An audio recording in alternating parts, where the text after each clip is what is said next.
Bonjour à toutes et tous, bienvenue sur le webinaire Startup industriel, de l'idée au prototype industrialisable proposé par BPI France. Le webinaire dure 1 heure et le dernier quart d'heure sera consacré à vos questions. Étant donné le grand nombre de participants, il n'est pas possible de communiquer de vive voix directement avec les intervenants. Si vous voulez poser une question, vous êtes donc invité à cliquer sur le bouton Questions en bas à droite de votre écran. Toutes les questions ne pourront pas être traitées lors du dernier quart d'heure, mais des réponses seront apportées à toutes à l'issue du webinaire. Vous pouvez également, si vous le souhaitez, utiliser le bouton Chat pour échanger avec les autres participants. Le support peut être téléchargé en cliquant sur le bouton Apps en bas à droite, puis sur Partage de fichiers. Le webinaire est enregistré et le replay sera disponible pendant 1 semaine sur Livestorm, puis sur BPI France Université de manière permanente. À la fin du webinaire, il vous sera demandé de faire vos retours. Ce webinaire s'inscrit dans une série de webinaires à destination des startups et des PME ETI industrielles. Le prochain webinaire à destination des startups complétera celui-ci et abordera le passage du prototype industrialisable à la première série. Il aura lieu le 4 juillet prochain. Le prochain webinaire concernant les PME et ETI abordera le spin-off vers une startup industrielle et aura lieu le 18 juillet prochain. Vous pouvez retrouver les replays des précédents webinaires de cette série sur BPI France Université.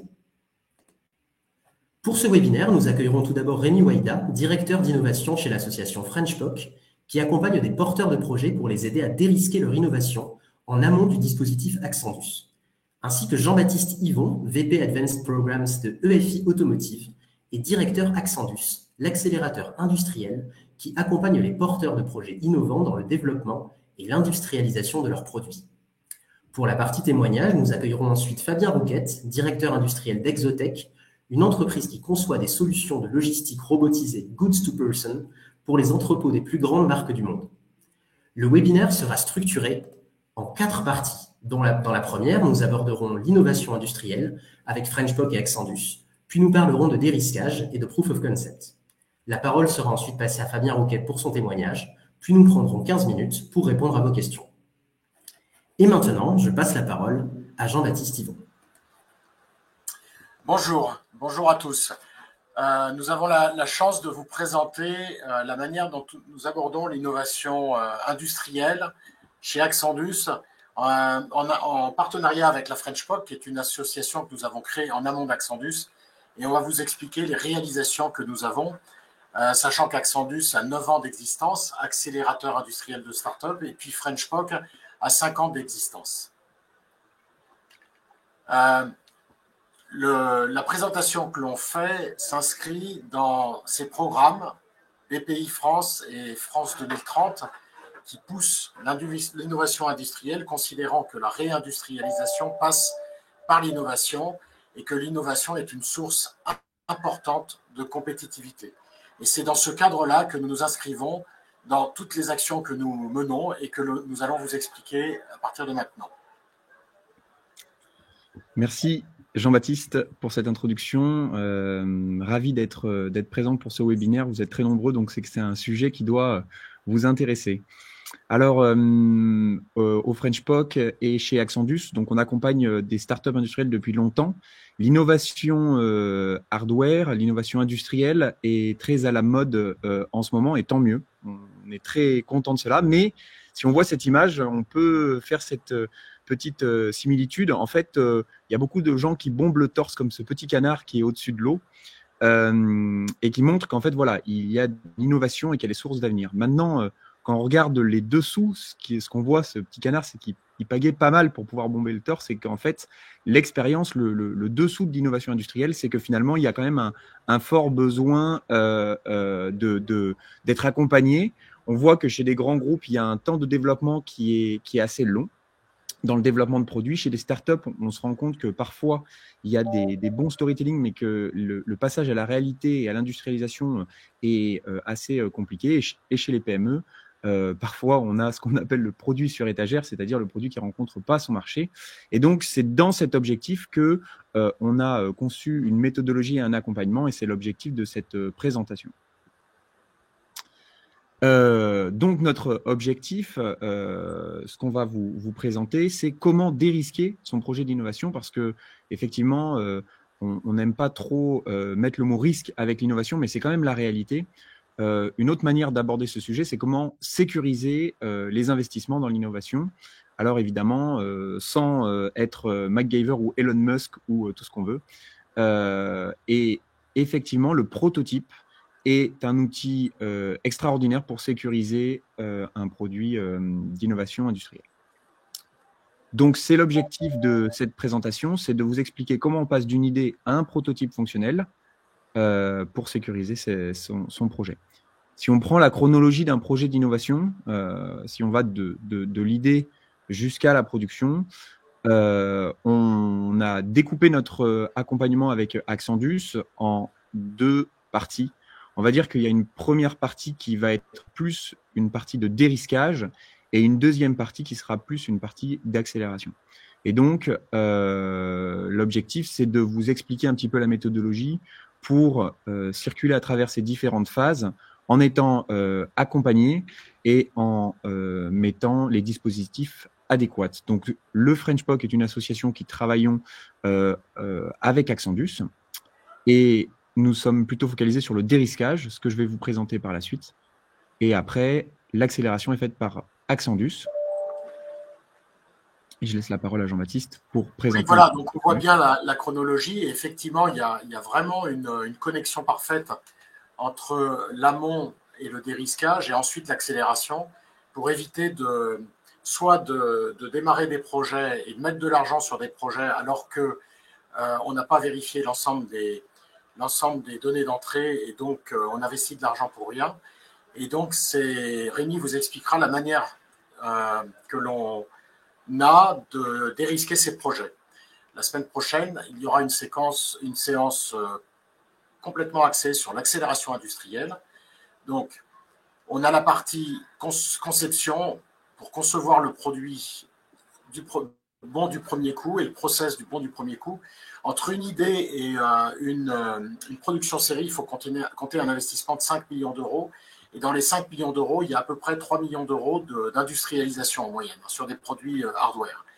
Et donc, l'idée de cette accélération et le rôle d'Accendus, c'est de faire gagner 30% de cette phase-là, 30% donc de cash, en travaillant plus vite, mieux, avec moins de boucles dans la partie industrialisation. Donc, il y a la conception, il y a la pré-industrialisation et ensuite la production. Alors, quelques mots sur French POC et Accendus. Donc, nous sommes à 2 km, donc on peut considérer qu'on est dans la même région. Le French POC a 4 ans d'existence, 10 ingénieurs, docteurs en électronique, hardware, software, mécanique, a déjà accompagné 60 projets, soit pour des startups, mais également pour des PME et des grands groupes. Accendus, donc French POC travaille avec ce qu'on appelait Accendus Studio, sur la partie preuve de concept. Et Accendus est un accélérateur industriel, c'est une équipe d'ingénieurs et de techniciens au sein d'un groupe industriel. Alors, de 2 groupes industriels, vous avez EFI à Lyon, qui est un équipementier automobile qui fait des capteurs électroniques embarqués, des actionneurs avec software embarqué, et Sercel, qui travaille dans l'instrumentation de oil and gas et qui se trouve à Carquefou, près de Nantes. Cette équipe est au sein de ces équipementiers parce qu'elle bénéficie de leur soutien, par exemple pour l'achat de composants qui se font via les services achats de ces industriels, pour les validations produits avec tous les moyens d'essai qui sont disponibles, tout en restant indépendant et surtout confidentiel vis-à-vis des projets accompagnés. French POC a déjà accompagné 60 projets, dont certains vont être décrits, et Accendus a accompagné 130 projets. Les domaines d'application sur lesquels nous intervenons, alors là je parle pour les 2 entités, sont à l'écran. Vous avez des sujets sur la mobilité, la green tech, drone robotique, la smart agriculture, les objets connectés, le smart city, l'industrie 4.0 et la medtech. Vous avez à l'écran des exemples d'applications, mais sur lesquels nous allons revenir pour plus préciser comment et avec quelle méthode nous avons accompagné ces projets, parce que c'est plus la méthodologie qui vous intéresse, je pense, que les sujets eux-mêmes. Et je repasse la parole à Rémi. Merci Jean-Baptiste. Donc effectivement, on va faire un premier focus sur la partie dérisquage, essayer de rentrer en phase de pré-industrialisation en ayant dérisqué un ensemble de paramètres. Ce qui est important de comprendre, c'est qu'effectivement, le prototypage et les preuves de concept, donc proof of concept, sont des outils extraordinaires pour faire du dérisquage, justement, pour travailler de manière agile, sans engager des sommes faramineuses et pouvoir répondre à des éléments importants qui sont souvent les questions qu'on se pose. Est-ce que mon produit a une appétence marché ?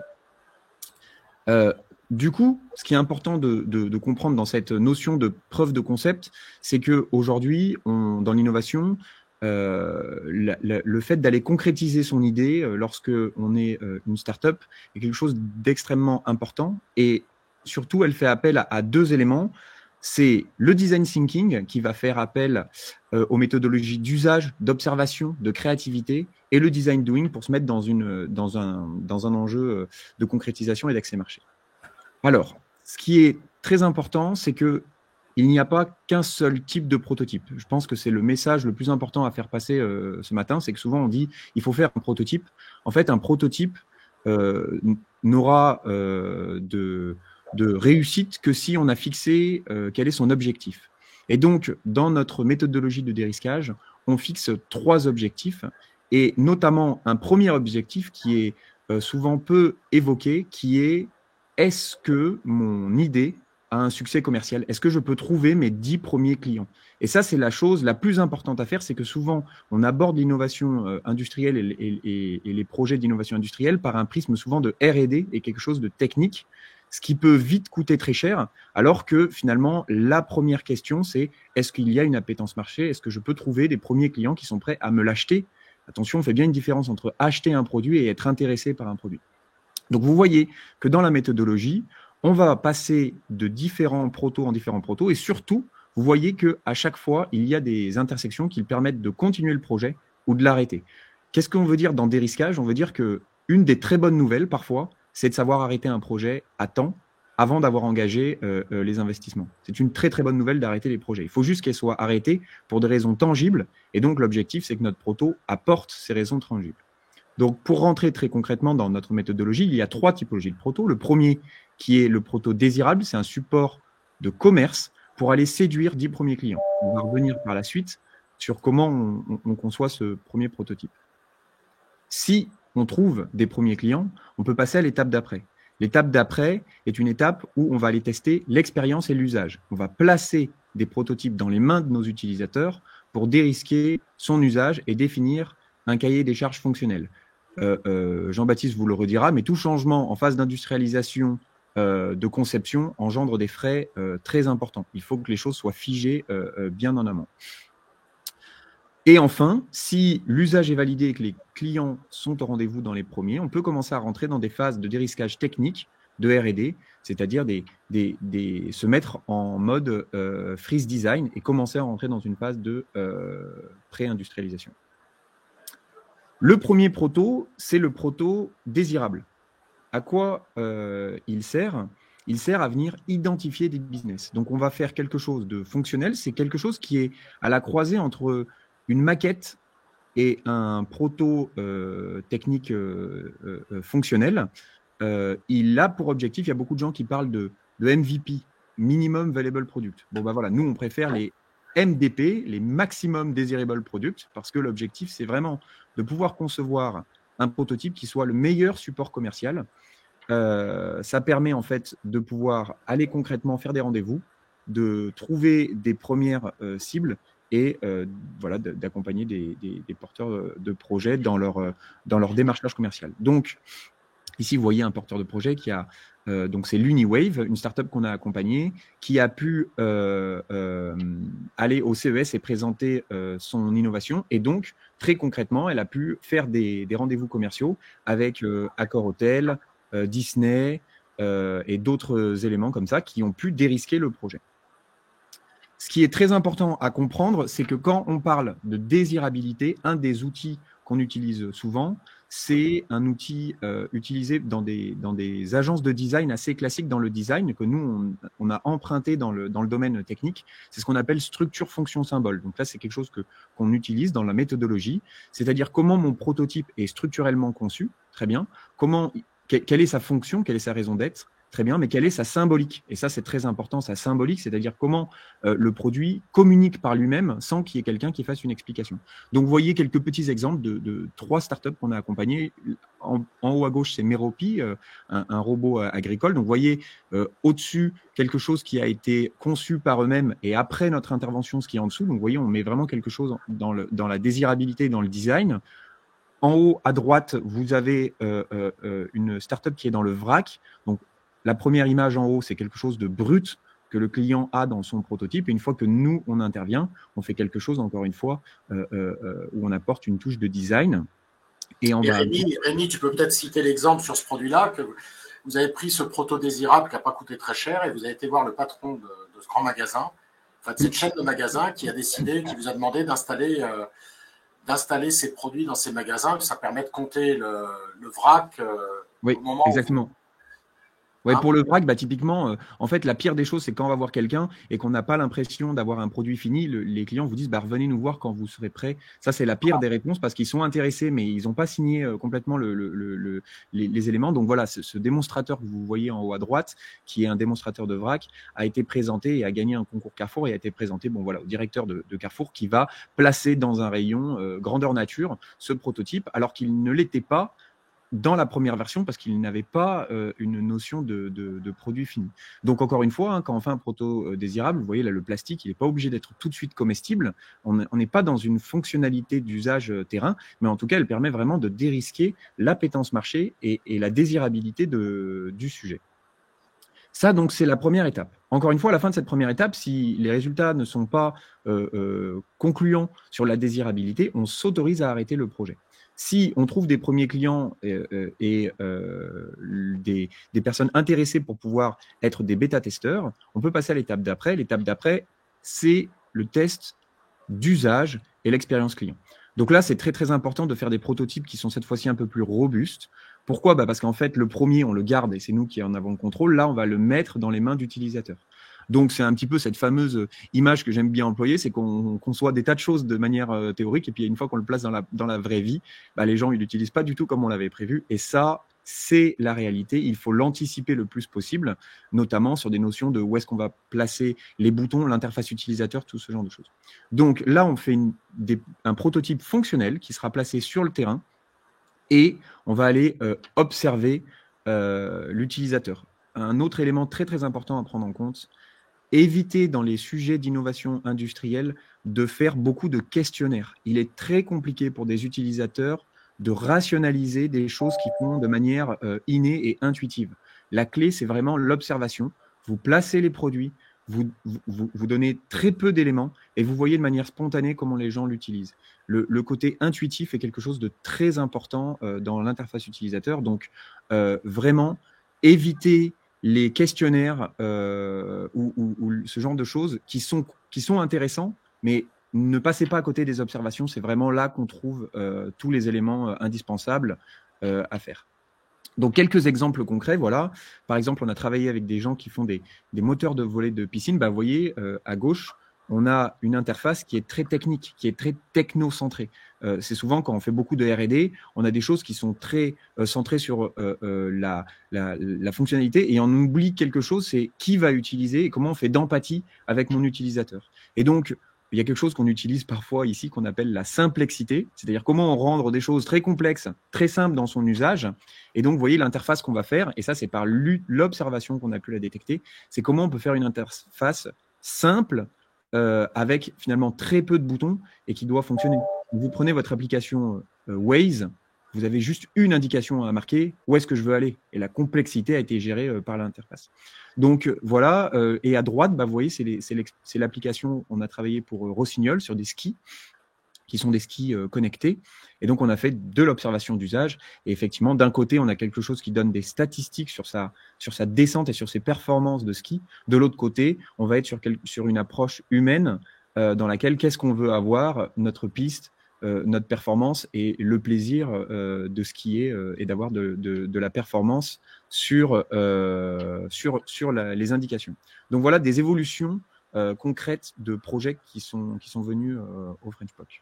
Et une fois que ces deux aspects sont faits, on a dérisqué de manière assez importante un projet. On a déjà des clients qui sont intéressés, qui sont prêts à acheter son produit.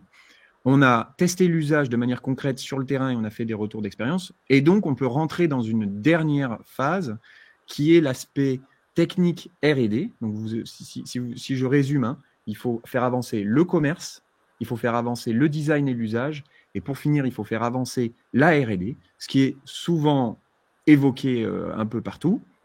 Donc, effectivement, en troisième position, on fait avancer les briques de technicité qui sont comment je vais faire une conception de solutions techniques. On fait des bancs d'essai pour séparer les fonctionnalités et aller développer ces éléments.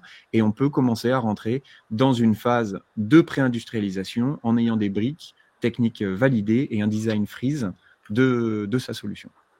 C'est là qu'on collabore entre les deux équipes qui sont à proximité pour, lorsque la conception démarre, prendre en compte l'ensemble des problématiques de process. C'est-à-dire qu'on a déjà imaginé l'assemblage. Exactement. Et donc, pourquoi la collaboration avec Axendus, elle est très importante?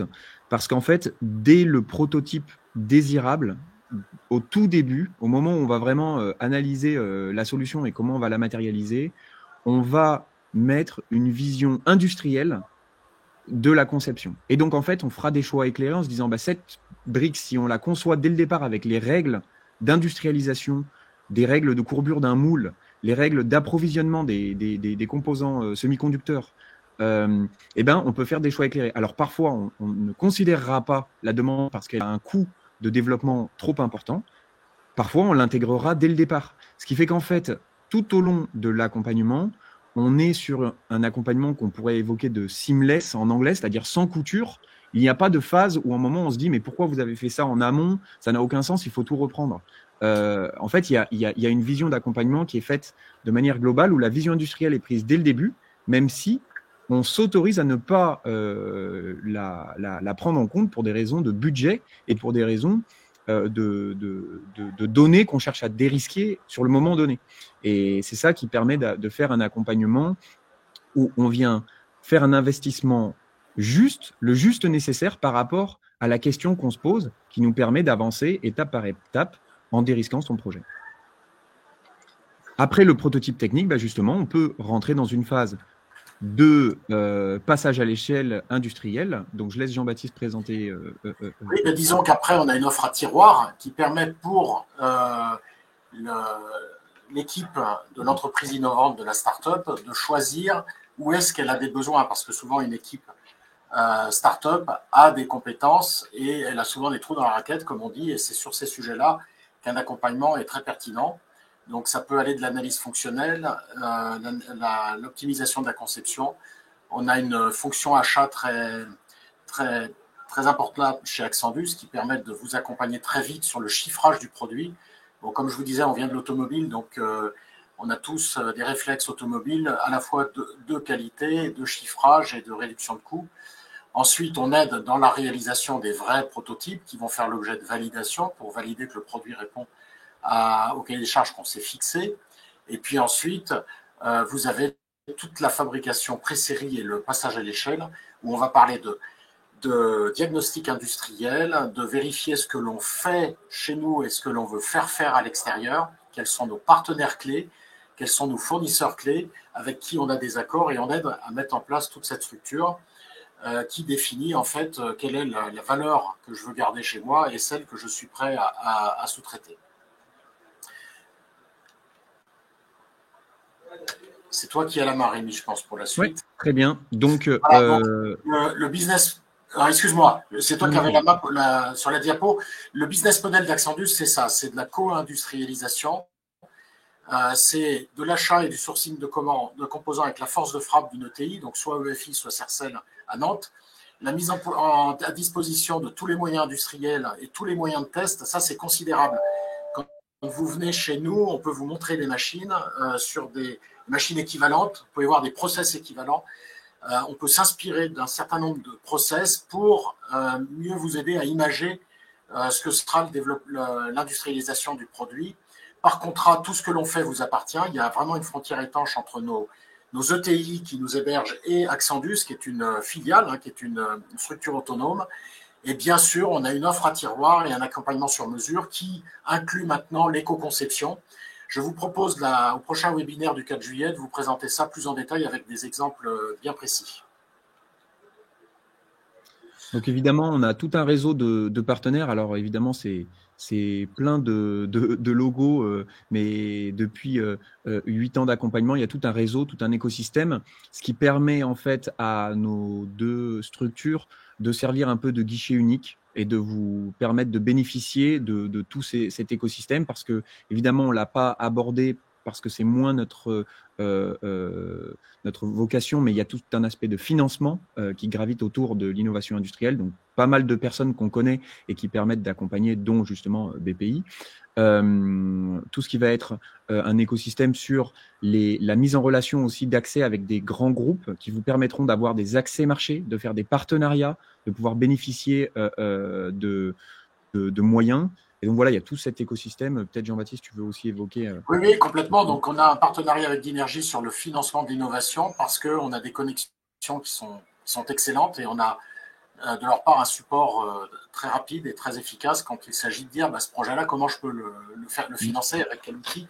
Alors il y a énormément de structures qui existent, mais je dirais que moi j'ai pu remarquer un bel accompagnement de Dynergy. Après, toutes les sociétés qui sont à l'écran sont des partenaires.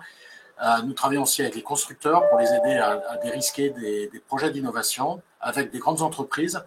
Et donc, Axandus FrenchPod travaille de plus en plus, non seulement avec des startups industrielles, mais aussi avec des PME, des ETI et des grands groupes sur le dérisquage et l'industrialisation d'innovation. Exactement. Voilà. Donc après, vous avez aussi les collectifs, le collectif Startup Industriel, qui est quand même un acteur majeur pour les startups industrielles. Et aujourd'hui, il y a beaucoup de sociétés qui font de l'accompagnement justement en électronique avec Viveris, des éléments de l'INSA au niveau des ressources. Voilà, il y a plein d'éléments. Donc voilà, on est dans cet écosystème. Et ce qui est assez important aussi à évoquer, c'est que c'est aussi une aventure humaine, une start-up industrielle. De l'idée au prototype industriel, il y a quand même une vraie aventure à faire. Et donc, on intègre l'équipe des porteurs de projets qui nous permet de vivre cette aventure avec eux. Donc, c'est un moment assez important, assez fort. Et voilà, c'est pour ça qu'on met une photo aussi pour terminer notre présentation avec les équipes. Et on crée des synergies fortes. Et d'ailleurs, Jean-Baptiste, je crois que c'est ton anniversaire aujourd'hui, donc je me permets… Oui, merci. Ce qui prouve la collaboration humaine que nous avons tous ensemble. Voilà. Voilà pour la présentation. Nous allons passer la parole à Fabien. Fabien qui va témoigner sur Exotech. Je ne sais pas si tu as les flèches, Fabien. Vous m'entendez? Très bien. Très bien. Ok, super. Bonjour à toutes et tous. Donc, je suis Fabien, je travaille chez Exotech en tant que directeur industriel pour l'Europe et je vais vous parler un petit peu de notre aventure d'innovation. Donc, qu'est-ce qu'Exotech? Exotech, c'est une société qui crée et commercialise des solutions de logistique élégantes à destination de multiples clients, en particulier des clients, bien sûr, de retail et de commerce, mais aussi des clients industriels. Donc, on est implanté un petit peu partout dans le monde. Je vais vous expliquer tout ça. Notre vision, c'est promouvoir la productivité durable des entrepôts logistiques grâce à une collaboration élégante, fluide et efficace entre des solutions robotisées et l'intelligence humaine. Nos deux fondateurs sont Romain Moulin et Renaud Hetz, qui ont un parcours de passionnés de robotique depuis leur plus jeune âge et qui ont eu l'opportunité de travailler en contact avec le monde de la logistique à la suite de leurs études d'ingénieur, qui ont commencé dans une société française qui s'appelle BA System. À ce moment-là, ils ont pris conscience de l'importance de la transformation du monde de la logistique qui était en train de s'opérer, qui allait devoir s'opérer dans les années à venir. C'était dans les années 2014-2015. Et ils ont tout de suite identifié le potentiel gigantesque qu'il y avait au niveau de la logistique dans le monde entier, de réserve d'automatisation, de robotisation et d'amélioration de l'efficacité des processus logistiques en venant apporter des solutions d'automatisation en complément de l'intelligence humaine. Ils ont eu aussi un petit peu le déclic en 2015 quand effectivement Amazon s'était équipé de la technologie Kiva, qui était aussi un signal fort pour dire que les grands logisticiens dans le monde avaient vraiment besoin de transformer leur logistique finalement et de changer un petit peu de paradigme et de passer d'un monde un petit peu tout humain à un monde beaucoup plus industriel. Et donc, ils ont décidé de créer une solution bien meilleure que celle qui existait jusqu'à présent, qui était plutôt des solutions en 2 dimensions, et passer à une solution en 3 dimensions. C'était ça vraiment le shift innovant de notre solution, c'est qu'on est en 3D. Comme on l'a évoqué tout à l'heure, ce qui était le plus important dans la réussite de notre business, c'est que nous sommes avant tout tournés vers le besoin du client. Tout ce que nous faisons tous les jours, en fait, c'est avant tout basé sur la compréhension de nos clients. Nos valeurs sont, la première, c'est comprendre vos clients. Ce sont les clients qui ont les idées, qui ont les solutions déjà dans la tête. C'est à nous de les transformer en quelque chose de concret. Donc, nos fondateurs ont passé 1 an à écouter les clients dans un premier temps. Ils ont fait un tour de France, d'Europe et du monde, d'interviews de différents logisticiens dans le monde et d'industriels dans le monde pour comprendre quels étaient les enjeux finalement réels des exploitants logistiques dans les entrepôts. Et à partir de ça, ils ont pu concevoir justement notre solution de robotisation que je vais vous expliquer juste après. C'est hyper important et on continue à fonctionner comme ça tous les jours. Tout ce que nous faisons, toute notre R&D, toute notre innovation et notre industrialisation est tournée vers l'usage du client final et l'adaptation en permanence aux besoins. Et on essaye aussi d'anticiper justement un petit peu les besoins à venir de nos clients. Donc ce démarchage a été fait, cette enquête géante a été faite pendant presque 1 an. Ça leur a permis de bien concevoir la solution en étant très très avancé et en expliquant le modèle de manière très très poussée et d'obtenir un premier contrat en 2016 et donc une première levée de fonds associée à une première commande pour un client que vous connaissez probablement tous qui s'appelle Cdiscount. Et à partir de là, il y a eu effectivement une aventure qui a commencé à se faire. Notre deuxième valeur, c'est construire ensemble. On est très très soudés et donc on travaille. Maintenant, on est quasiment 700 dans l'entreprise. On travaille tous dans la même direction. On écoute, on partage en direct tous les sujets et surtout, on est beaucoup dans l'action en permanence. Troisième valeur de notre entreprise, c'est être fier. On a besoin effectivement de ça au quotidien pour se dépasser. On est fier de notre solution et de ce qu'on fait pour nos clients. Et c'est un lieu d'excellence, effectivement. C'est ce qui permet de délivrer des produits de haute qualité au service de nos clients. Donc, l'aventure Exotech, comme je vous disais, a commencé avec un premier client en 2016, Cdiscount. L'installation a eu lieu effectivement en 2017. Puis, on a étendu on a eu d'autres contrats plutôt en Europe dans un premier temps. On a commencé à faire quelques salons logistiques comme le Logimat et on a eu un nombre important de prix aussi. On a été reconnus plusieurs fois dans les années 2018, 2019, 2020 comme entreprise la plus innovante dans notre domaine, solution robotique la plus innovante, des prix de ce type-là. Ce qui a amené à avoir un petit peu plus de réputation. On a eu un premier client au Japon, qui est un grand retailer mondial, Uniqlo. fast retailing. Et puis ensuite, on a commencé à avoir quelques clients en Amérique du Nord. Donc, on a aussi implanté des équipes exotech en Amérique du Nord. Et on a commencé à avoir une taille effectivement assez respectable à partir de là, ce qui a amené à une autre levée de fonds récemment. Et puis, on commence effectivement à être connu un petit peu dans le domaine de la logistique automatisée. On commence à rentrer un petit peu dans le carré des grandes sociétés qui créent des solutions et qui déploient des solutions d'automatisation logistique.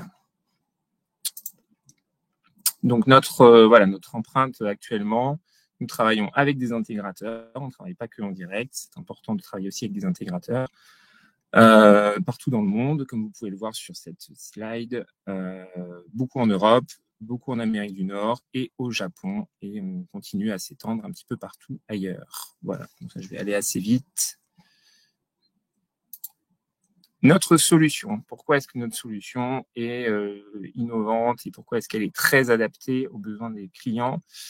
Parce que c'est une solution adaptable, modulable, et qui accompagne en fait l'évolution du business de nos clients.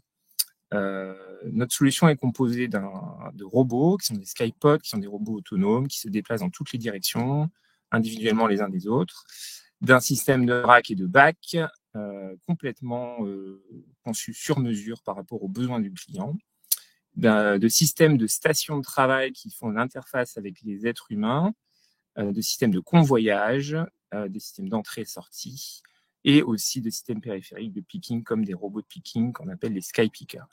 Tout ça, en fait, à chaque fois, chaque projet est un projet sur mesure. Nous utilisons des outils, des produits standards, donc on fabrique toujours le même robot. Les bacs, à quelques dimensions près, sont toujours les mêmes. Les stations aussi, les modules de convoyeurs sont des modules que nous fabriquons en série. Mais à chaque fois, on les assemble et on conçoit des systèmes complètement de bout en bout, designés par rapport au cahier des charges du client. C'est-à-dire qu'on s'adapte complètement aux besoins et on aide nos clients à concevoir leur système. On a des équipes très, très importantes dédiées au design de nos systèmes. Donc, d'un produit finalement qui est standard, on arrive à faire des solutions sur mesure et c'est ça aussi la force de notre solution. Alors, comment ça se passe un petit peu plus sur la partie innovation et comment on va un petit peu du prototype à la série. Donc, quand on est en phase de prototypage, ce qui nous intéresse beaucoup aujourd'hui, on part de l'idée, bien sûr. Donc, on a une équipe de design qui mène ce projet. Et on passe par un proof of concept. Donc, on fait d'abord la première étape, finalement, de passer de l'idée à une réalisation unique d'une pièce. Cette pièce unique, donc le premier prototype, est testé d'abord dans nos unités, dans nos locaux, pendant un nombre important de cycles. Et ensuite, une fois qu'on a testé ce concept et qu'on a abouti à, on va dire, un prototype qui est réputé viable, à ce moment-là, on passe à une petite série qui est toujours inférieure à 10 pièces pour des raisons économiques et pour éviter de griller finalement un petit peu d'investissement inutilement. On préfère faire plusieurs pré-séries de petite taille plutôt qu'une grande pré-série. Dans cette phase-là, en fait, on veut être rapide avant tout. Ça nous coûte assez cher puisqu'en fait, on cherche pas forcément les pièces les moins coûteuses, etc. On a des partenaires, des fournisseurs qui sont plutôt des fournisseurs très très réactifs en fait, et qui nous font vraiment du sur-mesure, mais on ne cherche pas à optimiser du tout à ce moment-là le design de nos pièces pour les rendre plus industrielles et moins coûteuses. Et j'ai mis qualité peu importante, alors bien évidemment c'est avec des guillemets, mais en tout cas on ne s'attache pas forcément à ce que la qualité et la fiabilité soient au rendez-vous. On est vraiment sur des produits qui ne sont pas censés pouvoir vivre derrière très longtemps.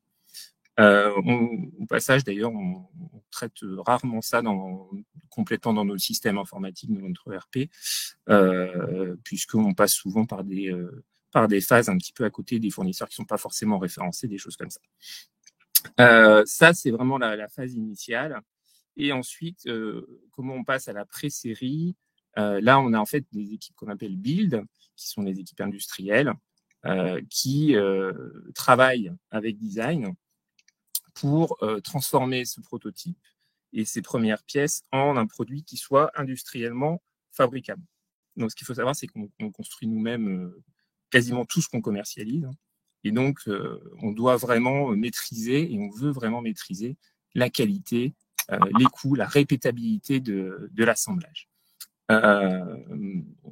Donc là, on passe dans une phase où cette fois, il faut être un petit peu plus, on va dire, industriel, et on cherche à toujours être rapide, mais cette fois, on veut absolument que la qualité soit au rendez-vous, puisque c'est des produits qui vont partir potentiellement chez les clients.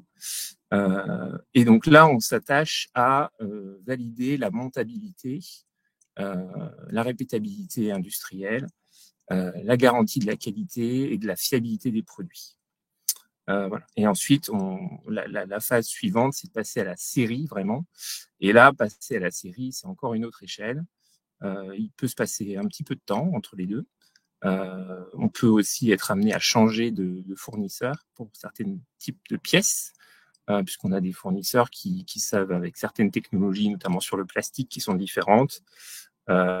Typiquement, dans la phase de prototype, on va faire des pièces plastiques en impression 3D pour aller très vite. C'est bien évidemment pas ce qu'on va sélectionner ensuite dans les phases pré-série ou série, puisque la partie impression 3D permet pas forcément d'avoir des résistances mécaniques ou de la durabilité dans le temps. Voilà, c'est une anecdote. Et on est très souvent sur ces types de sujets, en fait. Voilà, donc ce qu'il faut aussi retenir chez nous, c'est que on prend quand même un nombre de risques assez important. On prend des risques mais mesurés et qui sont documentés. Donc ça, c'est un de nos principes aussi fondateurs, c'est que pour innover, il faut prendre des risques, c'est inévitable. Donc évidemment, il faut qu'ils soient connus, identifiés, qu'on mette en place des plans de mitigation, mais on peut pas innover sans risque, en fait. Donc il faut se lancer, et on se lance pas n'importe comment, mais on se lance quand même assez fort, quitte à avoir quelques ratés, ça arrive. Et c'est aussi grâce aux erreurs qu'on apprend, et c'est comme ça que l'innovation fonctionne.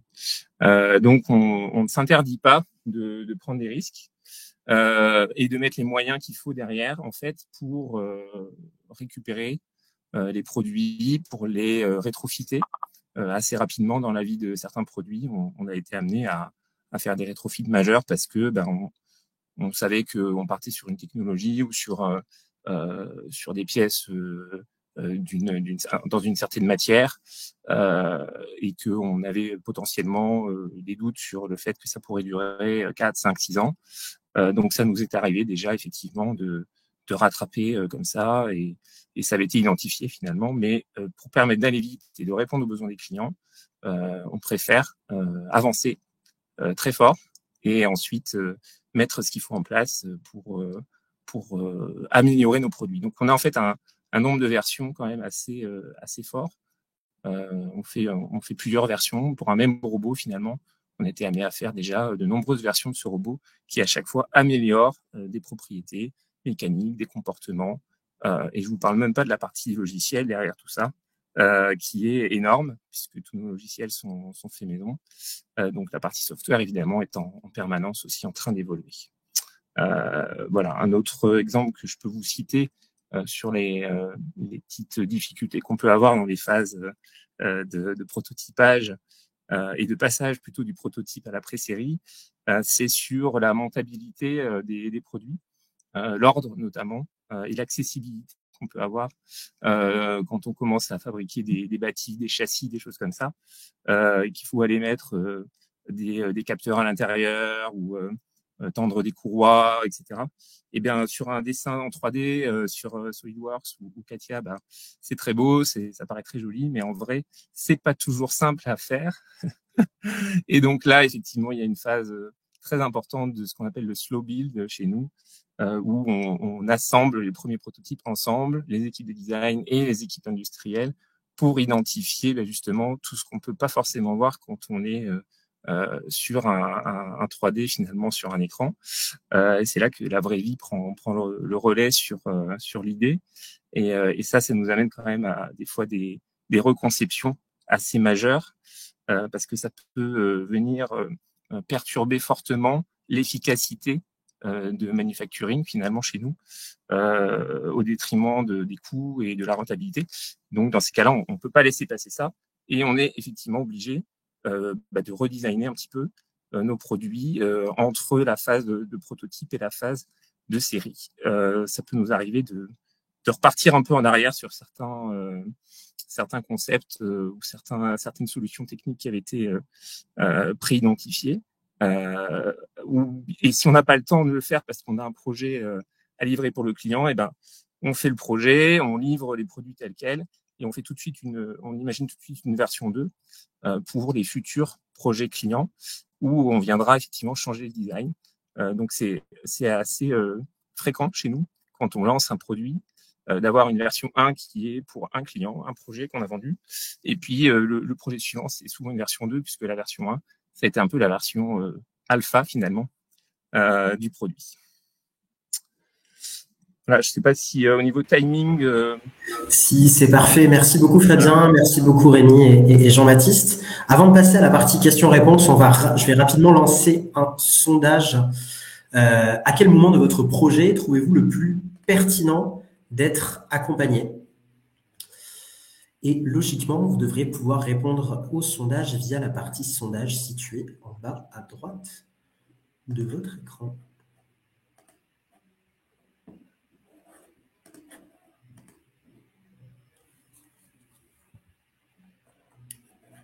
Et nous pourrons ensuite réagir aux résultats du sondage avant de passer à la partie questions-réponses.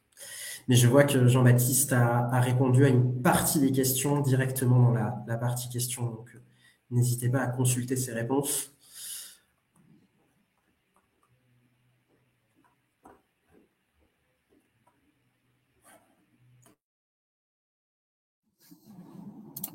Alors, vis-à-vis du sondage, il y a principalement 43% des participants qui trouvent que c'est le plus pertinent, c'est d'être accompagné tout au long du projet. Et ensuite, nous avons 2 réponses qui sortent un peu plus du lot, qui sont d'être accompagné spécifiquement sur le prototypage et d'être accompagné spécifiquement sur la pré-série, avec respectivement 27 et 24% des réponses. Vis-à-vis de votre expérience, qu'est-ce que ça vous inspire? Ça me semble logique, la partie tout au long du projet. En fait, je pense que ce qui est compliqué pour un porteur de projet, c'est de faire appel à une structure qui va, par exemple, travailler sur de l'électronique. Et après, cette électronique, il faut la faire combiner avec de la mécanique. Il y a des interactions. En fait, une innovation industrielle, c'est une innovation systémique qui a des interactions fortes, qui ont des besoins. Et effectivement, quand on développe des prototypes en phase amont et qu'après on passe dans des phases d'industrialisation et que c'est pas les mêmes interlocuteurs, il peut y avoir des incohérences en fait. Les gens peuvent dire non, ce qui a été fait, on peut pas le récupérer, on peut pas en faire quelque chose. Et je pense que ça, c'est ce qui peut être assez frustrant parce qu'en fait, on a dépensé de l'énergie, on a dépensé des moyens pour développer quelque chose. Et en fait, si on n'a pas cette cohérence de développement un peu du début à la fin, on peut vite avoir le sentiment de repartir en arrière, comme l'évoquait Fabien. En fait, c'est pas qu'on repart en arrière, c'est logique, mais il faut qu'il y ait quand même cette cohérence tout au long du projet. Oui, et puis on fait souvent des allers-retours ou des boucles courtes sur des sujets qui font appel à des expertises conception indus. On revient sur Enfin, il y a beaucoup d'allers-retours qui se font entre les preuves de concept, preuves de désirabilité, époque expérientielle, et puis la partie qui suit, qui est la conception et l'industrialisation. Oui, en fait, on vous l'a présenté d'une manière un peu linéaire, mais comme l'a très bien dit Fabien, en fait, on mène beaucoup de choses en parallèle. Ouais. On est aussi cadencé par ses clients, par son service après-vente, et c'est la vraie vie. Et donc, c'est pour ça qu'il faut beaucoup d'agilité, il faut avoir un certain soutien, et voilà. Avancer tout au long du projet. Donc, c'est assez logique que ce sujet-là ressorte en premier. Parfait, merci beaucoup Rémi. On va passer à la réponse aux questions des participants. Je vais commencer par une question qui concerne les startups deep tech, pour lesquelles il est plus compliqué d'avoir un POC expérience avant d'avoir un POC technique, du fait de la longue période de R&D. Accompagnez-vous également ce genre de startup? Oui, tout à fait. On accompagne ces startups, effectivement. On va dire que l'innovation industrielle, pendant longtemps, elle avait été un petit peu assimilée à une notion de deep tech. On se rend compte qu'aujourd'hui, pas forcément. Il y a des startups industrielles qui font de l'innovation sur l'usage. Donc, en fait, il faut développer son prototype par rapport à son projet. Effectivement, quand on est deep tech, c'est indéniable. L'aspect R&D est prépondérant. Il y a des vrais enjeux de dérisquage technique qu'il faut prendre en compte. Les délais sont pas les mêmes. C'est pour ça que d'ailleurs, les subventions et l'accompagnement n'est pas le même. La chronologie de développement n'est pas la même. Néanmoins, on peut quand même apporter cette notion de désirabilité, d'expérience. Surtout, en fait, on va plus rentrer dans de l'usage. Et à ce moment-là, on va commencer à se dire, bon, bah, finalement, l'aspect technique, comment on pourrait faire en sorte de le mettre un tout petit peu de côté? Ça veut dire qu'on va le traiter, bien évidemment, mais comment, quand même, je peux commencer à rentrer dans une phase où je vais essayer de tester de l'usage, où je vais commencer à embarquer des potentiels futurs clients dans l'aventure. Donc, c'est à redimensionner par rapport effectivement au sujet deep tech, mais la méthodologie reste la même. Très bien, merci beaucoup. Un autre sujet qui est revenu à la fois dans le chat et à la fois dans la partie questions, c'est le sujet de la propriété intellectuelle. Comment gérez-vous les sujets de la propriété intellectuelle lors des collaborations avec vos clients et partenaires et également lors de la réalisation des différentes étapes de prototypage? Par contrat, tout ce qui est propriétaire intellectuel appartient à la société, y compris sur des idées qui auraient pu être issues de la collaboration.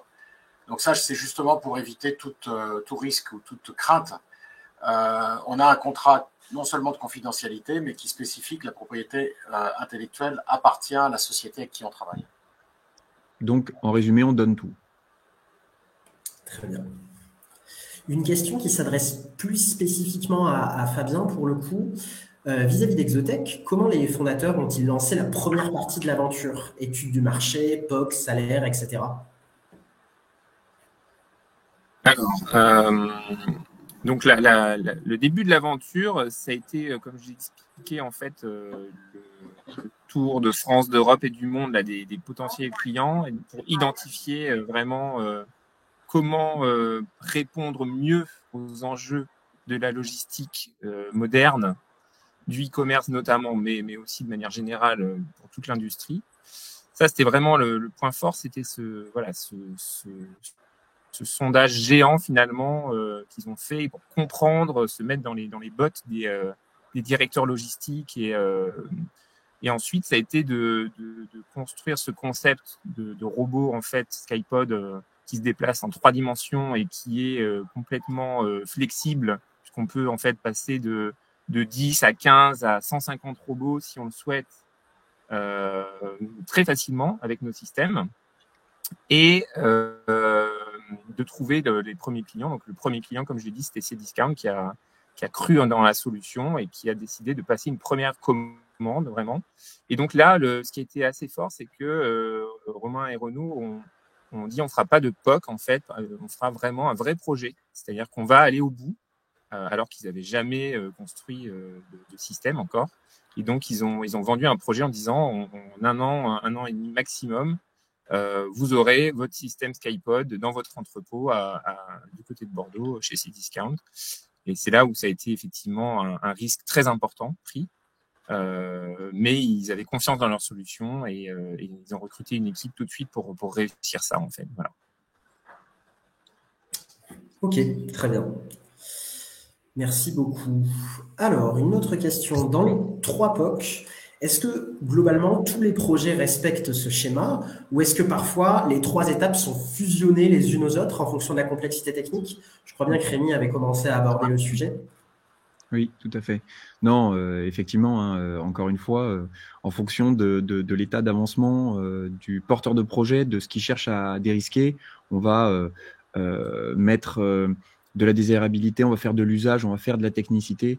C'est toujours, en fait, c'est une méthodologie qui est volontairement un petit peu cloisonnée, mais en fait, dans la réalité, pas du tout. On s'adapte vraiment au porteur de projet pour l'accompagner dans son parcours. Donc, effectivement, c'est bien des choses qui viennent se mixer. Très bien, merci beaucoup. Est-ce que c'est possible de donner quel est le coût complet et la durée moyenne d'un POC désirabilité? Et plus précisément, c'est quel mode de financement qui est activé en général pour ce genre de projet? Alors, évidemment, en termes de coûts, je laisserai Jean-Baptiste aussi répondre à cette question, parce que je sais qu'il a un commentaire pertinent à apporter. Évidemment qu'on ne peut pas donner un coût parce qu'on a des prototypes qui vont être, par exemple, des robots agricoles, comme des éléments de réduction d'économie d'eau. Donc, on ne parle pas des mêmes produits, donc forcément, le temps de développement ne sont pas du tout les mêmes. Mais si on devait donner quelques fourchettes, on va être à peu près aux alentours de ce que pourrait être financé par une bourse French Tech. Donc, une bourse French Tech, c'est un financement qui est compris entre 30 000 euros, 45 000 euros. Et le temps de faire un développement de prototype désirable, on va être sur 3 mois à peu près. Donc, l'idée, c'est vraiment de mettre du rythme dans le projet, de pouvoir le développer rapidement et d'avoir son démonstrateur voilà, sur place. Jean-Baptiste, peut-être tu voulais évoquer. Oui, non, mais c'est exactement ça. Donc, des projets à 30 000, 100 000. Et quand on va plus loin, c'est-à-dire des démonstrateurs bien de type robotique ou autre qui sont bien finis, on est plus à 200 000 ou 300 000. Mais en fait, il y a une palette qui est très large qui va, si par exemple, quelqu'un vient pour faire un chiffrage, qui a une idée, qui a déjà son concept et qui veut chiffrer ce concept, ça coûte 5 000 euros. C'est rien du tout de chiffrer un concept avec un travail quand même minimum pour évaluer le poids de la matière et puis le process adapté, les capex, etc. Donc il y a beaucoup, c'est vraiment une offre à tiroir qui peut s'adresser à tous les budgets et tous les avec vraiment c'est difficile de donner une seule somme. Hein. D'accord, Rémi, hein. Oui, tout à fait. En fait, vraiment, le mieux, c'est de venir nous rencontrer, nous parler du projet, nous parler aussi de là où vous en êtes par rapport à vos compétences et vos moyens financiers. Et en général, on trouve une solution. On vous accompagne aussi dans les financements s'il faut aller vous aider à vous mettre sur des rails, on va dire, un petit peu conventionnels pour aller trouver des financements. Et voilà, ça c'est... Très bien, merci beaucoup. Alors, il ne nous reste pas beaucoup de temps. Il y a plusieurs fois la question, est-ce que vous accompagnez des porteurs d'idées également en Afrique, par exemple? Oui, tout à fait. On avait travaillé sur des porteurs de projets, notamment sur de l'agriculture en Afrique. Et il n'y a pas de géographie dans nos accompagnements. Très bien, merci beaucoup. Pour ce qui est des questions restantes, on va essayer d'y répondre en dehors du webinaire textuellement. Je vais peut-être te laisser conclure, Jean-Baptiste. Pour conclure, je pense qu'on est sur un sujet qui est prégnant actuellement parce qu'il y a énormément d'innovation, d'idées d'innovation. Ce qui est toujours difficile, c'est de mettre les mains dans le cambouis et d'en faire des produits qui sont industrialisables. Je pense que sur ce sujet-là, il y a vraiment un intérêt de travailler en réseau et de se faire aider par soit des entreprises, soit des personnes qui viennent de ce milieu-là et surtout de faire gagner du temps aux entrepreneurs sur toutes ces problématiques pour qu'elles se concentrent sur leur business. Parce que la clé, c'est bien entendu de réussir à vendre les produits pour lesquels elles ont monté leur société. Et la partie industrielle, il y a 2 solutions. C'est soit de s'adresser à un sous-traitant industriel. Mais ce sous-traitant va demander des cahiers des charges et des spécifications. Vous avez après les sous-traitants industriels qui aident à faire les spécifications. Le pari qu'on a fait, c'est d'être indépendant, mais par contre, de conseiller des terrains d'atterrissage industriels en fonction des problématiques, mais de le faire de manière indépendante, d'aider à faire le cahier des charges, d'aider à faire la spécification des process et même jusqu'aux fiches de poste, des chiffrages. Et en amont, vous avez vu avec Rémi, toute la partie POC. Dit autrement, cette séance permet simplement de rappeler quelques basiques sur les preuves de concept. Je pense que Rémi a mis en place certain nombre de méthodes qui sont bien appréciées par les personnes, même si on leur dit qu'on ne va pas plus loin sur le projet. C'est souvent ce que l'on a du mal à faire, mais j'apprécie et je pense que les retours que j'ai eus des dossiers où on leur a dit, écoutez, n'allez pas plus loin, il ne faut surtout pas aller plus loin, c'est quelque chose qui est très, très bien vécu.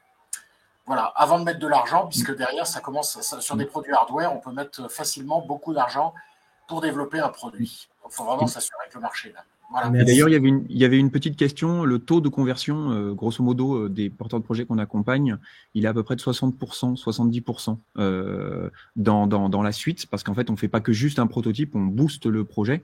Donc, effectivement, on a une empreinte, mais donc voilà, de manière factuelle, hein, c'est 70% qui passent à l'industrialisation après le prototype et 30% qui s'arrêtent pour des raisons factuelles. Et la dernière chose aussi qu'on peut dire, c'est que on parle de start-up industrielle, mais en fait, cette méthodologie s'applique effectivement aux PME, TPE, ETI, grands groupes, tout porteur de projets d'innovation industrielle. Super. Merci beaucoup Rémi, merci beaucoup Jean-Baptiste. Donc comme rappelé au début, ce webinaire s'inscrit dans une série de 10 webinaires. Le prochain de cette série qui complétera celui-là aura lieu le 4 juillet et parlera de la seconde partie du prototype industrialisable à la première série. Et pour ce qui concerne plus précisément les PME et ETI industriels, le prochain webinaire sera le 18 juillet et nous parlerons du spin-off vers une start-up industrielle. Merci beaucoup à toutes et toutes et au revoir. Merci.